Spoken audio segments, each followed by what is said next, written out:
Emma pulled her old blue car into the parking space outside Morrison's grocery store. She turned off the engine and reached for a small brown purse. Her fingers counted the coins inside carefully. £23 and 40 pence, that was. All the money she had left until her next payday on Friday.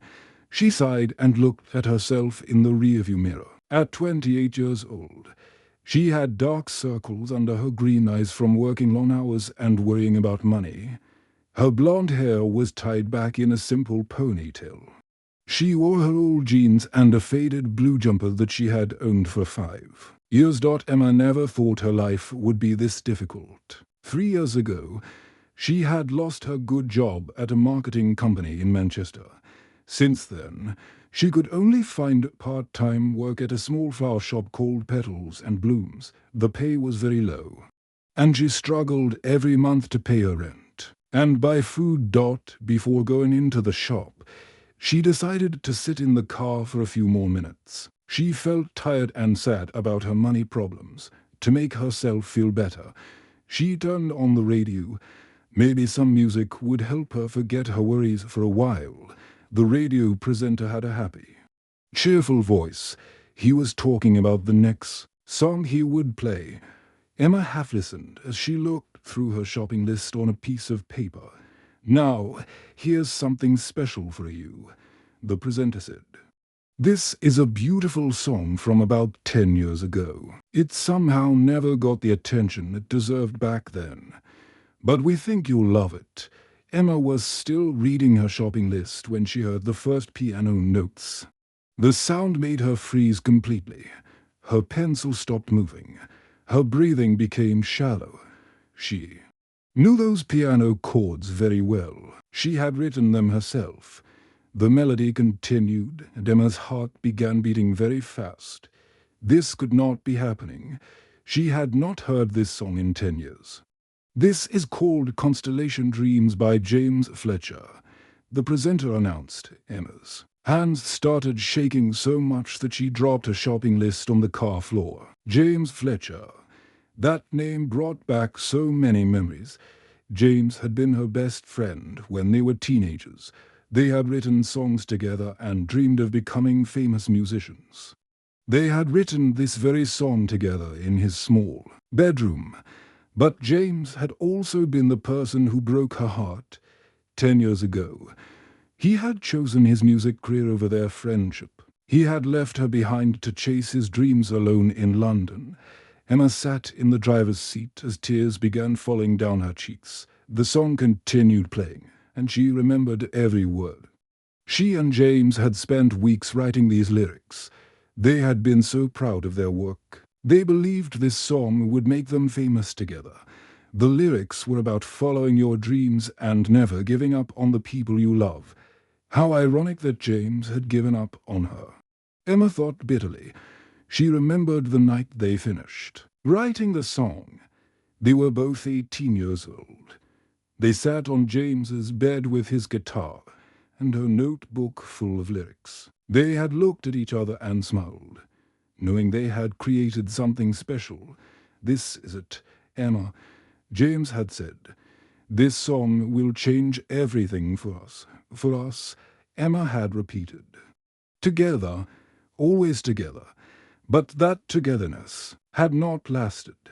A few months later, a man from a record company had offered James a contract, but the contract was only for James, not for both of them. Emma had begged James not to take it. She had believed they were stronger as a team. But James had been afraid of missing his only chance at success. "I will find a way to bring you into the business later," he had promised her. "Trust me, Emma. This is just the beginning." But James had never called her after he moved to London. He had never tried to include her in his new life. Emma had waited for months, hoping he would remember his promise. But the call never came. Hearing their song on the radio now brought back all the pain she had tried to forget. Emma had loved music so much when she was young. She had dreamed of performing on big stages and sharing her songs with the world. But after James left, she had lost her confidence. She had put her guitar in the closet and tried to build a different life. The song ended, and the presenter started talking about the next program. Emma wiped her tears with her sleeve and picked up her shopping list from the floor. She needed to buy food, even though she did not feel hungry anymore. As she walked toward the grocery store, the melody of Constellation Dreams kept playing in her mind, for the first time in 10 years. Emma found herself humming along. Maybe tonight, she thought, she would take her guitar out of the closet and play it again. Something deep inside her heart was waking up after a very long sleep. 10 years earlier, Emma Thompson and James Fletcher were the best of friends. They were both 18 years old and in their final year at Manchester High School. Every single day after their classes finished, they would walk together to James's house on Maple Street. James's garage had become their special place. His father had helped them set it up as a music room. There were 2 old amplifiers that James had bought from a second-hand shop. Emma's acoustic guitar stood in one corner, and James's electric keyboard sat on a wobbly table in the center. The walls were covered with posters of famous musicians like the Beatles, Coldplay, and Ed Sheeran. Emma had long blonde hair that she usually wore loose round her shoulders. She had a beautiful singing voice that made people stop and listen. James was tall and thin with brown hair and kind blue eyes. He played piano and keyboard very well, and he could sing harmony parts that made Emma's voice sound even better. When they made music together, something magical happened. Emma would start playing her guitar and singing a melody she had thought of during math class. James would listen carefully and then add piano chords that fit perfectly. Sometimes they would spend 3 hours working on just one verse of a song. James loved to talk about their future. He would sit at his keyboard and look at Emma with excitement in his eyes. "One day, we will play at Wembley Stadium in London," he would say. "Can you imagine it? Emma, 90,000 people singing our songs." Emma always smiled when James talked like this. She believed in their dreams completely. Together, she would always reply, "We will do it together, always together." Their friends at school knew they were talented. Emma and James often performed at school events and local coffee shops. People loved watching them because they could see how much they enjoyed making music together. They seemed to understand each other without words. The song they were most proud of was called Constellation Dreams. They had spent 2 months writing it. Emma had come up with the idea after looking at the stars one night. She wanted to write about never giving up on the people you love, no matter how difficult life becomes. James had created a beautiful piano melody that sounded like twinkling stars when Emma sang the words over James's music. Even they were surprised by how good it sounded. The song talked about friendship, loyalty, and believing in your dreams even when things get hard. They decided to perform Constellation Dreams at their school's annual talent show. It was a big event that many parents and local people attended. Emma felt nervous before they went on stage, but James held her hand and told her they would be wonderful. When they finished their performance, the whole audience was quiet for a moment. Then everyone started clapping and cheering. Some people had tears in their eyes. Emma and James looked at each other and knew they had created something very special. After the talent show, their music teacher told them about a competition at a local music venue called the Cavern Club. It was the same place where the Beatles had played when they were young. Emma and James decided to enter the competition together. The night of the competition, they performed Constellation Dreams again, along with 2 other songs they had written. There were 8 other acts in the competition, but Emma and James felt confident. They had practiced every day for weeks. When they finished their set, the audience gave them a standing ovation. Emma felt like she was floating on air. This was the best night of her life. After the show, a man in an expensive suit approached them. He was tall with grey hair and carried a leather briefcase. He introduced himself as Marcus Webb from Stella Records, a music company in London. That was an incredible performance. Marcus said, "You two have real talent." Emma's heart started beating very fast. This was what they had been dreaming about. A real record company person was talking to them. But then Marcus looked directly at James. "James, you have something very special. I would like to offer you a recording contract with our company." Emma noticed that Marcus had not mentioned her name. "What about Emma?" James asked quickly. Marcus shook his head and looked uncomfortable. "I'm sorry, but solo artists are much easier to market and promote. The music industry prefers to work with individual performers. It's James or nothing. I'm afraid." Emma felt like someone had punched her in the stomach. She looked at James, hoping he would tell Marcus that they were a team and would not be separated. James looked confused and scared. This was the opportunity they had dreamed about, but it was not happening the way they had planned. That night, Emma went to James's house. They sat in his garage, surrounded by their instruments and dreams. Emma begged James not to take the recording contract. "We are a team," she said, with tears in her eyes. "We are so much better together than apart. Please don't leave me behind." James was torn between his friendship with Emma and his fear of missing his only chance at a music career. He was 18 years old and terrified that this opportunity would never come again. "I will find a way to bring you into the business later," he promised Emma. "This is just the beginning, trust me." But Emma could see the decision in his eyes. A week later, she watched James sign the contract that would take him to London and out of her life forever. James Fletcher sat alone in his small London apartment on a rainy Tuesday afternoon. The flat was nice but not fancy. He had one bedroom, a small kitchen, and a living room with his piano in the corner. The walls were covered with framed pictures of him performing at different venues around England.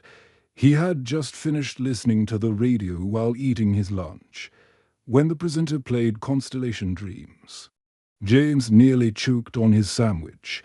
He had not heard that song on the radio for years. Hearing it now brought back a flood of memories that made his chest feel tight with guilt. James walked over to his window and looked down at the busy London street below. Cars and buses moved past, and people hurried along the sidewalk with umbrellas. He had been living in this city for 10 years now, but he still felt lonely most of the time. His music career had been okay, but not great. He had released 3 albums and had some songs that did well on the radio. He performed at medium-sized venues around the country and had fans who came to his shows. Most people would say he was successful, but James knew the truth. Something important was missing from his music. Every song he wrote and every performance he gave felt incomplete. There was always an empty space on the stage where Emma should have been standing. Her voice, her guitar, her friendship. These were the things that had made their music truly special. Over the years, James had thought about calling Emma many times. He would sit by his phone in the evening and imagine what he would say to her, but every time, shame would stop him from dialing a number. How could he explain why he had chosen his career over their friendship? How could he apologize for breaking the promise he had made to her? Pride had also kept him from reaching out. James had told himself that Emma was probably angry with him and would not want to talk. Maybe she had moved on with her life and forgotten about him completely. Maybe it was better to leave the past in the past. But hearing their song on the radio today had changed something inside him. He realized that he could not continue living with this guilt and regret. He needed to find Emma and tell her the truth about how he felt. James picked up his phone with shaking hands. His heart was beating so fast that he could hear it in his ears.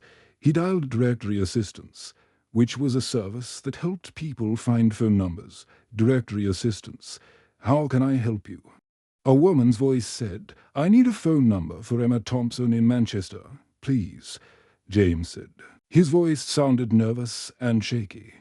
One moment, sir, the woman said. James could hear her typing on a computer.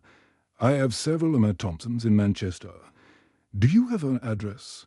James tried to remember Emma's address from 10 years ago, but he was not sure if she still lived there. Could you try Willow Road? He asked, hoping he was remembering correctly. I have a neat Thompson on Willow Road. Would you like me to connect you? Yes, please, James whispered. The phone rang once, twice, 3 times. James almost hung up because he was so nervous. Then he heard a voice that he recognized immediately. Hello. Emma sounded tired and cautious. She probably did not recognize. The phone number on her caller displayed. James took a deep breath. This was the moment he had been both hoping for and dreading for 10 years. Emma. It's James. There was complete silence on the phone. James could not even hear Emma breathing. The silence lasted so long that he wondered if she had hung up on him. Finally, Emma spoke. James. She said his name like she was trying to decide if she was dreaming. I heard our song on the radio today, James said. He did not know how else to start this conversation. It's not our song anymore, Emma replied. Her voice sounded hurt, but also softer than her words suggested. James sat down heavily on his sofa. He had expected Emma to be angry, but hearing the pain in her voice was even worse. Emma, I know I hurt you. I know I made the wrong choice. Leaving you behind was the biggest mistake of my life. Emma was sitting in her tiny flat in Manchester, holding the phone with both hands. She was wearing an old sweater and jeans, and her living room was much smaller than James's. She had been watching television when the phone rang, trying to distract herself from thinking about the song she had heard earlier that day. You got what you wanted, James, she said. Your career. Your success in London. No, James said, and his voice sounded broken. I lost what mattered most. I lost my best friend. I lost the person who made the music mean something. Emma closed her eyes and listened to James's voice. For the first time in 10 years, she could hear the boy she used to know. He sounded sorry and real and hurt. This was not the confident performer she sometimes saw on television. This was her old friend James, and he sounded as sad as she felt. I don't know if we can fix this, Emma said quietly. Too much time has passed. Too much has happened. Can we try? James asked. Please, Emma. Can we just try? Emma looked round her small flat and thought about her difficult life. Then she thought about the music they used to make together and how happy it had made her feel. I need time to think, she said. 2 weeks had passed since James had called Emma. She had spent those 2 weeks thinking about their conversation every single day. She would go to work at the flower shop, range roses and daisies, and wonder if she should meet James or try to forget about him forever. On a cloudy Saturday morning, Emma finally made her decision. She put on her best jeans and a clean blue sweater and drove to their old school. Manchester High School looked exactly the same from the outside, but it seemed much smaller than she remembered. The red brick building had been the center of her world when she was 18 years old. Emma parked her car in the visitors' parking area and walked slowly toward the main entrance. Her hands were shaking a little bit. She was not sure what she would say to James or how she would feel when she saw him again. The security guard at the front desk recognized Emma because she had been a student there. He smiled and told her that James was already waiting in the old music room on the 2nd floor.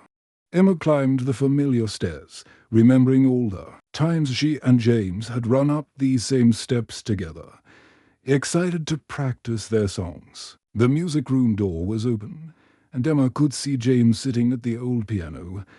He looked different from when they were teenagers. His brown hair was shorter, and he wore a nice button-up shirt instead of the t-shirts he used to prefer, but he still had the same kind blue eyes and the same nervous way of moving his hands when he was worried. James looked up when Emma walked into the room. "You came," he said, and she could hear the relief in his voice. He had probably been wondering if she would change her mind at the last minute. "I almost didn't," Emma said honestly. She stood near the door, not sure if she should sit down or stay ready to leave if the meeting went badly. The music room looked exactly the same as it had 10 years ago. The same old piano sat in the center of the room, though it was covered with a thin layer of dust. The same chairs were stacked against the wall. Even the posters of famous composers were still hanging in the same places. James and Emma sat in awkward silence for all minutes. Neither of them knew how to start this conversation. They had so much to say to each other, but the words felt stuck in their throats. Finally, James turned to the piano and began playing the opening notes of Constellation Dreams. His fingers remembered exactly where to place themselves on the keys. Even though he had not played this song in years, Emma heard the familiar melody and felt something stirring inside her chest. Without thinking about it, she began to sing along. Her voice was a little rusty because she had not sung much in recent years, but it still sounded beautiful. For a few magical minutes, they were 18 years old again. Emma could almost see their younger selves in this same room, full of hope and dreams and plans for the future. The years seemed to melt away, and she remembered what it felt like to make music with someone who understood her completely. But when the song ended, reality came crushing back. They were not teenagers anymore. 10 years had passed, and many things had changed. Emma sat down in one of the old chairs and looked directly at James. "I need you to understand something," she said. "When you left me behind, it wasn't just about losing our music partnership. I lost my best friend. I lost the person I trusted most in the world." James nodded, and she could see tears forming in his eyes. He had probably thought about this conversation many times over the years. Emma continued talking, and her voice got stronger as she spoke. "After you left, I stopped believing in dreams. I thought that if someone like you could abandon our friendship for a career opportunity, then maybe people couldn't really be trusted. Maybe dreams were just childish fantasies." James wiped his eyes with his sleeve. "I know," he said quietly, "and I need you to understand that every single day for 10 years, I wished I had made a different choice. I wished I had been brave enough to tell the record company man that we were a team." He paused and looked round the music room, where they had spent so many happy hours together. "The music industry was much harder than I expected," James continued. "Yes, I had some success. I made albums and performed concerts, but it felt hollow and empty. Everything I achieved felt meaningless because you weren't there to share it with me." Emma listened carefully to James's words. She could hear the sadness and regret in his voice, and it made her feel sorry for him despite her own hurt feelings. They spent the next 3 hours talking about what had happened to them during their 10 years. Apart, Emma told James about losing her marketing job and struggling with money. She explained how she had lost confidence in herself and stopped playing music. She described her quiet life working at the flower shop, arranging bouquets for other people's celebrations while feeling like her own life was standing still. James told Emma about his lonely life in London. He talked about the pressure from record company executives and how fame had made it hard for him to form real friendships. He explained that his moderate success had never brought him the joy he had felt when making music. "With her, I want to make this right," James said when they had finished sharing their stories, "if you'll give me the chance." Emma looked at the dusty old piano and remembered all the dreams they had built together in this. I don't know if I remember how to dream anymore," she admitted. James smiled for the first time that day. "Then let's learn together." 6 months had passed since Emma and James met in their old school music room. During those months, many wonderful things had happened. They had started meeting every week to practice music together. At first, it felt strange and awkward, but slowly they began to remember how well they worked as a team. Emma had taken her old guitar out of the closet and started playing again. Her fingers were stiff at first because she had not played for so long. But the muscle memory came back quickly. James had been patient with her as she rebuilt her confidence.